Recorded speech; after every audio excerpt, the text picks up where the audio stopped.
Hi, I'm Enzo. I'm a toy collector slash customizer. I mainly collect Transformers, and every now and then I would make custom works, like this one. Transformers mainly because it was something that was always constant, like I would always come back to it. And then influence, I don't know. I just thought, maybe I'm gonna start buying all these older toys again. So that's when the hunting started and the haggling. It's really started out as a hobby, especially the painting, because I just thought to myself, okay, I'll just get on it, and it went well. My first one, it's way up there, so I'm not gonna try to reach it yet. Business wise, it wasn't until recently, like 1-2 months ago, that a friend asked for a commission, and then we talked about pricing and all that. So ironically, I still have to finish his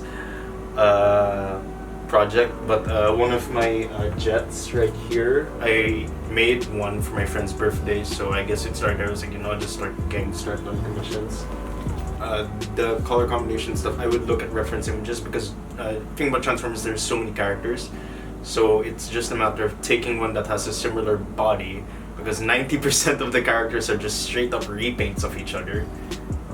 So it's not that hard to actually get the toy, but finding the paint's hard because sometimes there would be paint combinations that you have to personally mix it yourself. I started hand painting actually, because it was I only had brushes, spray cans where I didn't have a gas mask, surprisingly, back then. So I just started hand painting, and I thought it was easier because I could get into the detail work. With sprays, you have to really keep your distance, and then if you overspray, but the hand painting, it's easier but the thing about hand painting is it's also hard because you can see the brush streaks. Then I transitioned to spray painting on them because it was so much faster, because they're huge in my personal opinion. So I have to get a big surface area to brush. And then it wasn't until around my birthday, August, that I got an airbrush, and I never thought that I was missing until it, because this one, probably my favorite project.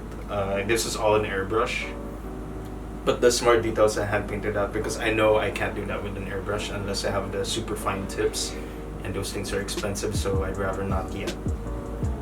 So my style just transitioned from hand to spray to airbrush. But the thing about customers is I have friends who are also in the custom community.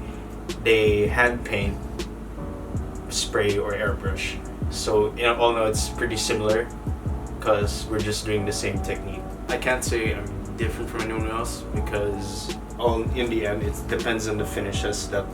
You can take one of my recent pieces and compare it to another custom. They're pretty similar, like flat finish, smooth surface. When you dismantle a figure, there's some parts that cannot be dismantled, so you have to be careful not to get paint on that area, because when you do, it's hard to remove.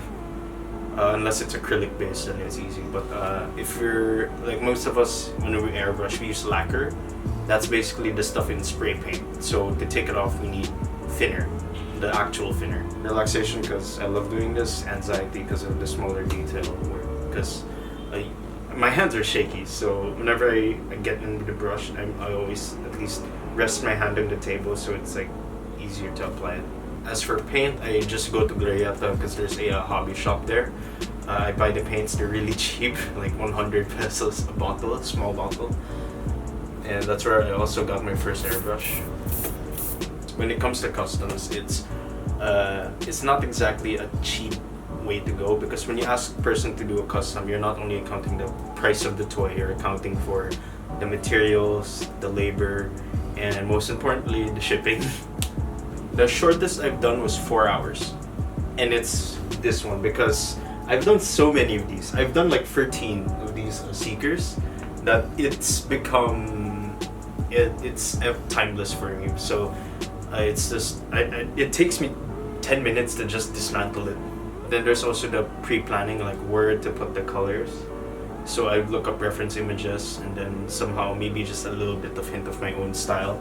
I mean, like this one. This was supposed to be based on a video game design color, but then I put in a little my own on it. So it takes long to dismantle because you have to be careful because you don't want to strip the screws. And then I separate it. There's the torso, which is the middle, that are right and left side, the arms and legs. I put them in separate in a free Ziplocs, each labeled, and then I would just mark it with the name, and then I put it in my box of future customs to work on. And then the painting itself, I have to be careful. I have to open my window so I don't inhale fumes. Then there's the curing, drying and curing, something like the curing. So when it paint cures, it's gonna be harder to chip. And then there's the final, which is the clear coat, and I have to wait for that to cure before I finally assemble it. And assembling is the scariest part because sometimes you'll have pieces that will like grind together, so it's gonna risk paint chip. So I have to be careful about that. And yeah, that's the final product.